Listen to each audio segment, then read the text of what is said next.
सुना आसमान भइल गइल हमर चाँद जिया तानी मारा तानी नइखे गया। अरे सुना आसमान भइल गइल हमर चाँद जिया तानी मारा तानी नइखे गया। दिल के भइल नुकसान रोए मन बाछा छनता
विधाता बोला दुखावा के भेद खोला तड़पिले हम बेतहासा हो लाचार बानी बहुते लाचार बानी घेरल है पास करो निराशा हो।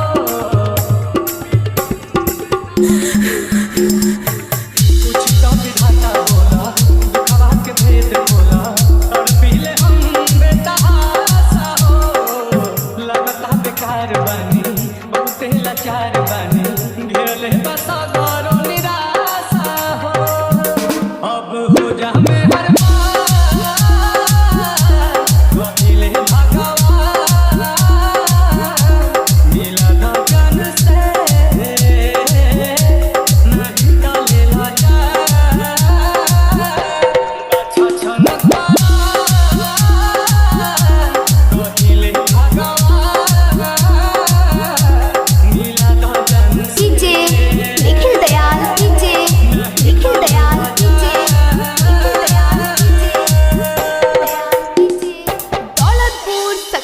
हाँ।